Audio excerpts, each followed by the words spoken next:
Assalamualaikum warahmatullahi wabarakatuh. Yang terhormat Bapak Dr. Drs. Muhammad Sobarudin MA selaku dosen dari mata kuliah Deskripsi Sumber dan Temu Balik Informasi. Kami di sini kelompok 5 akan mempresentasikan mengenai laporan case-based learning kami yang berjudul Perbandingan Ketertarikan Literasi antara konten visual dengan konten dalam bentuk artikel pada mahasiswa program studi ilmu perpustakaan.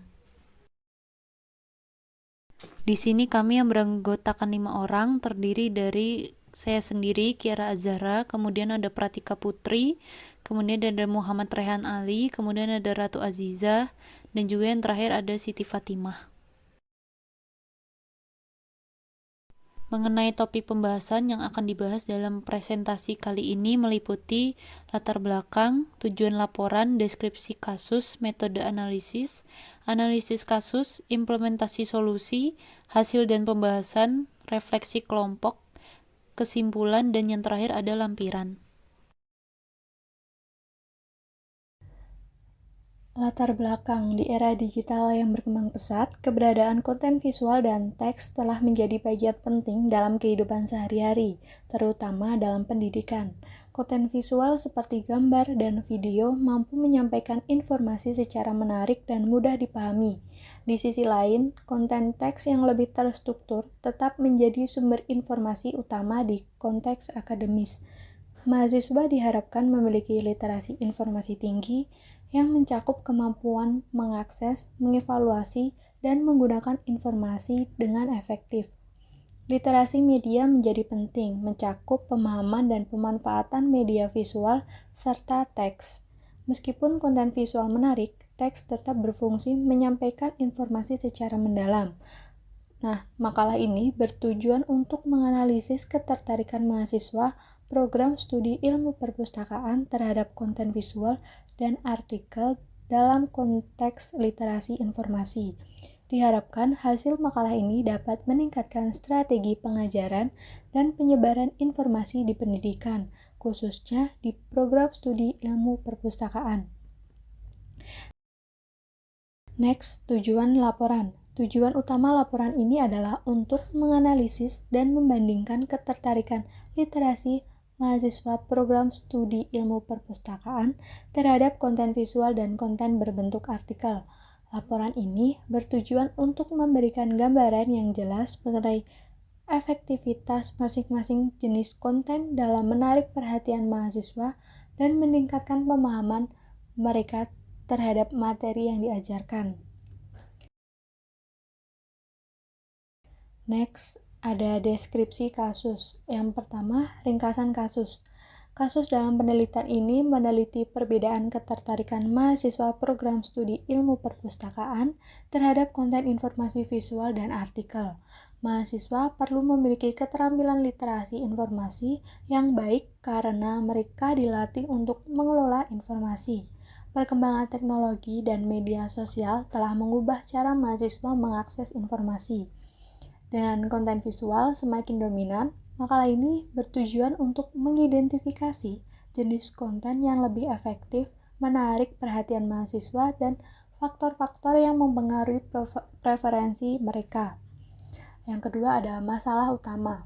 Masalah utama yang dihadapi adalah ketidakjelasan pengaruh dan efektivitas konten visual dibandingkan dengan artikel dalam meningkatkan ketertarikan dan pemahaman mahasiswa. Mahasiswa sering lebih tertarik pada konten visual, tetapi artikel yang lebih panjang bisa dianggap membosankan dan sulit dipahami. Media sosial yang berbasis visual juga mengubah cara mahasiswa mengkonsumsi informasi. Tantangannya adalah bagaimana mengimbangi minat mahasiswa terhadap konten visual dengan kualitas literasi akademis dalam artikel. Metode analisis. Yang pertama yaitu pengumpulan data. Dalam penelitian ini menggunakan data kuantitatif yang merupakan data atau informasi yang didapatkan dalam bentuk angka. Sumber data dalam penelitian ini adalah data primer. Data primer adalah data yang diperoleh melalui kuesioner yang diberikan kepada responden, yaitu mahasiswa program studi ilmu perpustakaan, Fakultas Ilmu Administrasi, Universitas Brawijaya. Pengumpulan data kuesioner ini disusun dalam bentuk pertanyaan yang relevan dengan variabel penelitian berjumlah 10 pertanyaan.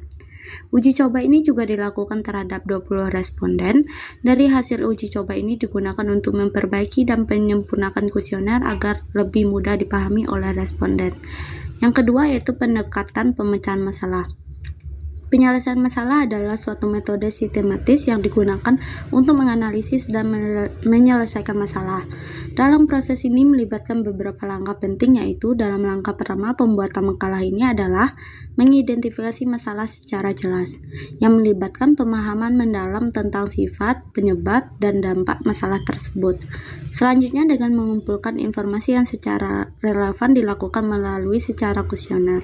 Setelah analisis, berikutnya adalah mengembangkan secara alternatif dari kuesioner yang telah diisi oleh beberapa responden. Dari alternatif yang ada, evaluasi yang dilakukan untuk menentukan suatu solusi yang paling efektif dan realistis dengan mempertimbangkan faktor waktu dan sumber daya. Terakhir, pemantauan dilakukan untuk memutar hasil dari solusi yang diterapkan. Kemudian memasuki bagian analisis kasus. Di sini kasusnya itu terdapat sebuah perbedaan tingkat ketertarikan mahasiswa program studi ilmu perpustakaan terhadap konten visual dibandingkan dengan konten berbentuk artikel. Hal ini juga kasus ini juga didasarkan karena kemunculan konten visual ini seperti video, infografis, dan poster yang pada zaman sekarang itu lebih mendominasi dibandingkan konten dalam bentuk artikel konvensional. Adanya fenomena ini membuat mahasiswa itu jadi lebih cenderung memilih konten visual seperti video, infografis, ataupun gambar yang dianggap itu lebih menarik. Mahasiswa itu juga sering mengeluhkan bahwa membaca artikel itu memerlukan waktu dan fokus yang lebih dibandingkan menikmati konten visual. Artikel yang panjang dengan bahasa yang akademis itu juga sering dianggap membosankan ataupun sulit dipahami. Dan juga kehadiran media sosial seperti Instagram, YouTube, dan TikTok itu semakin memperkuat preferensi dari mahasiswa sendiri terhadap format visual. Dari kasus ini disebabkan oleh beberapa faktor. Yang pertama, adanya perubahan pola konsumsi, di mana era digital itu telah mengubah cara orang mengkonsumsi informasi, di mana format visual itu menjadi pilihan utama karena kemudahannya dalam menyampaikan pesan secara cepat dan menarik. Faktor berikutnya yaitu adanya keterbatasan desain pada artikel, di mana jarang adanya elemen visual seperti gambar, diagram, ataupun infografis yang bisa membantu pemahaman. Kemudian faktor terakhir yaitu adanya kebiasaan dalam mengkonsumsi konten dari media sosial, di mana media sosial yang mayoritas berbasis visual ini menciptakan sebuah ekspektasi bahwa semua informasi itu harus disampaikan dalam format yang serupa. Dari beberapa faktor penyebab ini, maka diciptakanlah sebuah solusi yang nantinya itu bisa membantu menyelesaikan masalah ini. Solusi tersebut terdiri dari membuat artikel yang lebih menarik dengan menambahkan infografis, gambar, dan tabel yang interaktif untuk memudahkan mahasiswa sendiri memahami isi. Dengan begini, maka akan meningkatkan pola literasi serta ketertarikan pada mahasiswa terhadap artikel di era konten visual yang mendominasi. Kemudian solusi berikutnya itu menggabungkan artikel teks dengan elemen visual dan audio visual, sehingga informasi dapat diserap melalui berbagai media sesuai dengan preferensi. Kemudian solusi yang terakhir itu dengan mengadakan sebuah ajang seperti lomba yang mampu menyeimbangkan antara konten visual dengan teks. Lomba tersebut itu dapat berbentuk seperti lomba membuat karya ilmiah ataupun lomba infografis yang mengharuskan para mahasiswa ini untuk bisa membaca sebuah konten artikel yang menjadi salah satu dasar sumber informasi mereka untuk menciptakan infografis atau karya ilmiah tersebut. Implementasi solusi, yaitu ada rencana implementasi. Yang pertama yaitu penyusunan kuesioner, timelinenya dengan 1 minggu, tanggung jawab tim penelitian. Kuesioner ini dimulai dengan pertanyaan mengenai frekuensi mahasiswa membaca artikel atau konten visual dalam seminggu, yang dapat membantu mengidentifikasi seberapa sering mereka terpapar informasi tersebut. Selain itu, kuesioner juga mencakup pertanyaan tentang minat mahasiswa untuk mengeksplorasi lebih banyak topik yang disajikan serta pertanyaan mengenai pentingnya konten visual dalam proses belajar. Yang kedua yaitu distribusi kuesioner. Timeline-nya 2 minggu, tanggung jawab tim penelitian.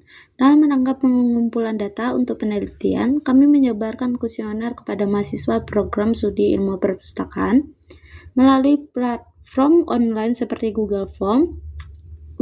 Kuesioner ini akan dibagi melalui grup media sosial jurusan, serta dapat diakses secara langsung. Hasil dari kuesioner ini akan digunakan semata-mata untuk kepentingan akademis. Yang ketiga yaitu mengumpulkan hasil kuesioner. Timeline-nya 2 minggu, tanggung jawab tim penelitian.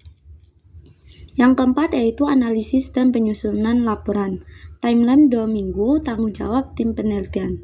Setelah kuesioner terkumpul, selanjutnya adalah menganalisis data untuk menemukan perbedaan preferensi mahasiswa antara konten visual dan konten artikel. Analisis ini akan dilakukan dengan menggunakan metode statistik yang sesuai, seperti analisis deskriptif, untuk mengidentifikasi pola dan kecenderungan dalam jawaban responden. Hasil dari analisis ini akan disusun dalam laporan penelitian yang mencakup beberapa bagian penting, yaitu temuan, diskusi, dan rekomendasi. Ada evaluasi dan monitoring. Yang pertama yaitu metode evaluasi yang menggunakan hasil analisis kuesioner untuk mengukur ketertarikan literasi mahasiswa pada masing-masing jenis konten. Metode evaluasi penelitian ini melibatkan penggunaan hasil analisis kuesioner untuk mengukur minat literasi mahasiswa pada masing-masing jenis konten, yaitu visual dan artikel. Data yang digunakan dari kuesioner akan dievaluasi analisis untuk menggunakan teknik statistik yang tepat, sehingga dapat memberikan kontribusi signifikan dalam pengembangan kurikulum ilmu perpustakaan yang lebih efektif. Terdapat beberapa indikator evaluasi yang digunakan mencakup sebagai berikut. Yang pertama yaitu memberikan presentase terhadap mahasiswa yang mana lebih menyukai konten visual dibandingkan artikel. Yang kedua yaitu tingkat pemahaman atau kepuasan yang dilaporkan berdasarkan jenis konten. Yang kedua yaitu monitoring perkembangan. Timeline-nya setiap minggu selama periode distribusi dan analisis data. Dalam pemantauan perkembangan penelitian ini akan dilakukan secara berkala dengan penetapan timeline yang mencakupi evaluasi setiap minggu selama periode distribusi yang analisis data. Proses ini bertujuan untuk mengidentifikasi kendala yang mungkin muncul dan melakukan penyesuaian yang diperlukan agar penelitian dapat berjalan lancar dan tepat waktu. Langkah monitoring yang pertama yaitu memastikan target jumlah responden tercapai 20 mahasiswa. Yang kedua yaitu meninjau respon yang memberikan tindak lanjut jika terjadi hambatan dalam distribusi atau pengumpulan data. Hasil dan pembahasan. Yang pertama, hasil analisis. Kegiatan case-based learning menganalisis perbedaan minat mahasiswa program studi ilmu perpustakaan terhadap konten visual dibandingkan artikel. Mahasiswa lebih memilih media visual seperti video dan infografis karena dianggap lebih menarik dan mudah dipahami. Tantangan yang dihadapi mencakup keluhan tentang waktu dan fokus yang diperlukan untuk membaca artikel, serta pengaruh media sosial yang memperkuat preferensi terhadap format visual. Faktor penyebabnya meliputi perubahan pola konsumsi informasi di era digital, desain artikel yang kurang menarik, dan kebiasaan mengonsumsi konten dari media sosial. Beberapa solusi yang diusulkan adalah mempercantik artikel dengan elemen visual hingga menggabungkan teks dengan konten audiovisual. Pendistribusian kuesioner ini dilakukan secara online serta analisis data untuk mengetahui preferensi siswa. Hasil analisis diharapkan memberikan wawasan dan rekomendasi untuk pengembangan materi pembelajaran yang lebih efektif. Selanjutnya, yang kedua ada diskusi. Analisis mengenai ketertarikan mahasiswa program studi ilmu perpustakaan terhadap konten visual menunjukkan beberapa kekuatan penting. Solusi yang diusulkan seperti menambahkan elemen visual dalam artikel dapat meningkatkan daya tarik dan pemahaman siswa terhadap materi pembelajaran. Penggabungan teks dengan elemen audiovisual juga membuat penyampaian informasi lebih dinamis dan interaktif. Namun, ada kelemahan dalam solusi ini, yaitu mahasiswa berpotensi menjadi tergantung pada konten visual yang dapat mengurangi kemampuan mereka dalam memahami dan menganalisis teks akademis. Selain itu, tidak semua artikel dapat diubah menjadi format visual tanpa kehilangan substansi penting. Secara keseluruhan, meskipun solusi ini menarik minat mahasiswa dan meningkatkan pemahaman, perlu diimbangi dengan upaya menjaga kualitas literasi akademis. Evaluasi berkelanjutan terhadap efektivitas solusi sangat penting agar siswa tetap mampu mengembangkan keterampilan membaca dan analisis yang diperlukan dalam studi mereka. Kemudian memasuki bagian refleksi kelompok. Di sini dari case-based learning ini mendapatkan banyak pengalaman belajar serta pemahaman mendalam tentang pentingnya memahami pola pikir dan preferensi generasi muda dalam mengonsumsi informasi. Kemudian dari case-based learning ini juga banyak keterampilan yang dikembangkan, yaitu mulai dari pemikiran kritis yang diimplementasikan dalam proses menganalisis data tentang preferensi mahasiswa dan mengidentifikasi akar masalah dari pola konsumsi informasi. Kemudian juga ada keterampilan kerja tim. Di sini keterampilan ini dikembangkan dalam bentuk kolaborasi antar anggota kelompok dalam proses pembagian tugas. Kemudian ada keterampilan pemecahan masalah.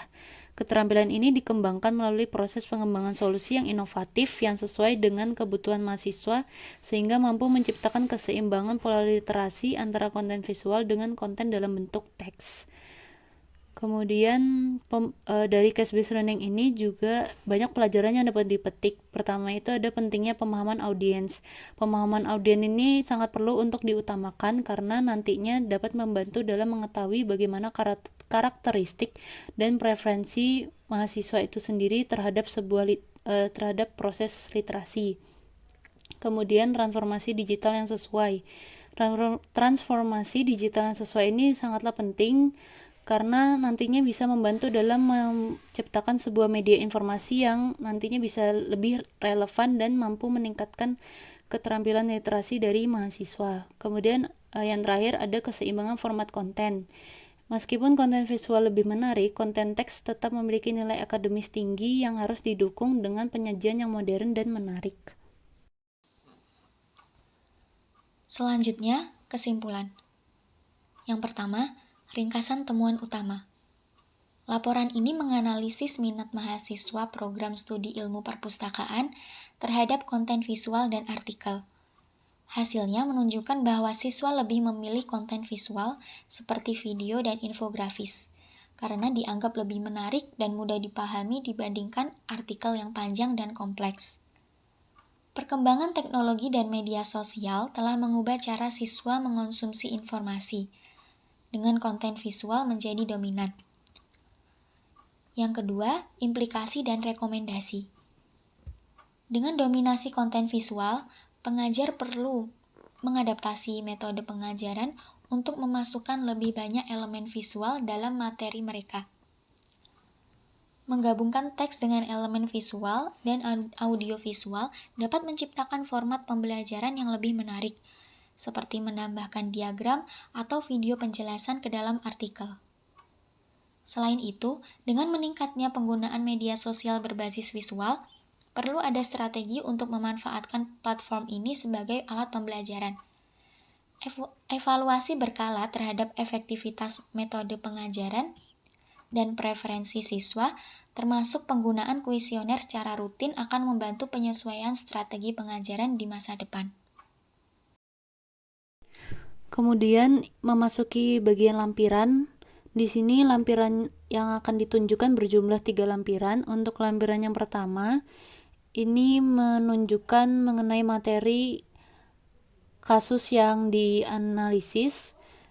Di sini kasusnya ini membahas mengenai kecenderungan generasi Z yang lebih menyukai konten visual dibandingkan teks. Fenomena ini menjadi tantangan bagi penyedia konten untuk menarik perhatian dan meningkatkan minat baca generasi Z. Untuk masalah yang dihadapi, yang pertama ada generasi Z sebagai kelompok pembaca utama saat ini memiliki preferensi lebih terhadap konten visual dibandingkan teks. Yang kedua, penyedia konten ini menghadapi tantangan dalam menemukan cara efektif untuk meningkatkan minat baca generasi Z yang cenderung menyukai visual. Yang ketiga, diperlukan inovasi dalam penyajian konten agar lebih menarik bagi generasi Z yang sudah terbiasa dengan format visual. Untuk pertanyaan panduan, di sini yang pertama ada strategi apa saja yang dapat diterapkan oleh penyedia konten untuk menarik minat baca generasi Z yang lebih menyukai visual. Yang kedua, bagaimana pola konsumsi konten generasi Z saat ini dan apa yang membedakan preferensi mereka dari generasi sebelumnya. Yang ketiga, inovasi apa yang dapat diterapkan dalam pengemasan konten visual untuk meningkatkan minat baca generasi Z. Yang keempat, dampak apa yang dapat diharapkan jika penyedia konten berhasil meningkatkan minat baca generasi Z melalui konten visual. Lampiran berikutnya atau lampiran kedua ini menunjukkan rubrik penilaian dari hasil kuesioner yang telah disebarkan kepada para responden. Untuk lampiran yang ketiga, ini merupakan lampiran yang menunjukkan hasil survei kuesioner. Untuk hasil survei kuesioner pertama, ini menunjukkan bahwasannya preferensi mahasiswa, khususnya pada program studi ilmu perpustakaan dalam membaca konten dalam bentuk visual, misalnya infografis dan video dibandingkan artikel.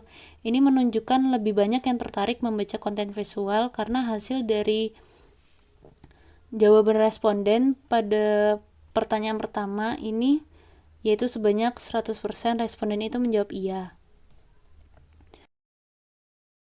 Untuk hasil survei kuesioner yang kedua, ini menunjukkan mahasiswa program studi ilmu perpustakaan itu lebih mudah memahami konten visual dibandingkan konten artikel yang ditunjukkan sebanyak 20 responden atau 100% responden itu menjawab iya.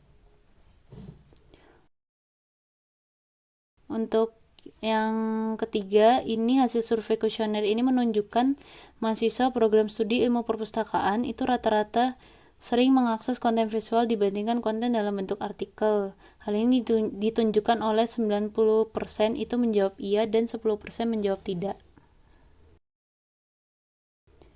Hasil kuesioner berikutnya itu menunjukkan mahasiswa program studi ilmu perpustakaan itu rata-rata lebih menikmati pembelajaran menggunakan konten visual daripada membaca artikel. Hal ini ditunjukkan dari jawaban responden yang menjawab iya sebanyak 95%. Hasil survei selanjutnya itu menunjukkan walau banyak mahasiswa program studi ilmu perpustakaan yang memiliki kecenderungan ketertarikan terhadap konten visual, namun konten dalam bentuk artikel ini masih dirasa memberikan informasi yang lebih mendalam dibandingkan konten visual. Hal ini ditunjukkan oleh jawaban responden yang menjawab iya, yaitu sebanyak 20 responden atau 100% responden. Kemudian hasil survei berikutnya ini menunjukkan mahasiswa program studi ilmu perpustakaan itu rata-rata lebih terbantu oleh konten visual pada saat belajar atau mencari informasi. Hal ini ditunjukkan sebanyak 80% itu menjawab iya. Kemudian hasil kuesioner berikutnya ini menunjukkan walau banyak mahasiswa program studi ilmu perpustakaan yang menyukai konten visual, namun konten artikel ini masih tetap diminati dalam hal mencari informasi ketika mengerjakan tugas kuliah dibandingkan konten visual. Hal ini ditunjukkan oleh hasil survei kuesioner yang menunjukkan 85% itu menjawab iya. Kemudian hasil survei kuesioner berikutnya ini menunjukkan salah satu faktor yang melatar belakangi mahasiswa program studi ilmu perpustakaan itu rata-rata lebih menyukai konten visual karena membaca artikel itu lebih banyak mengeluarkan waktu dibandingkan mengonsumsi konten visual. Hal ini ditunjukkan oleh 95% para responden itu menjawab iya.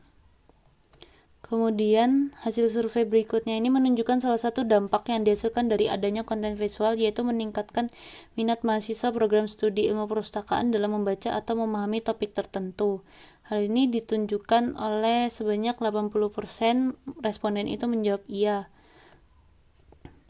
Kemudian hasil survei berikutnya ini menunjukkan bahwasannya terdapat faktor lain yang melatar belakangi mahasiswa program studi ilmu perpustakaan itu lebih tertarik terhadap konten visual karena membaca artikel itu dirasa membosankan dibandingkan melihat konten visual.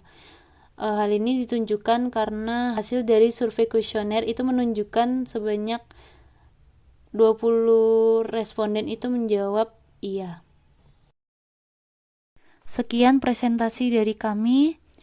Selaku kelompok 5, akhir kata dari kami, wassalamualaikum warahmatullahi wabarakatuh.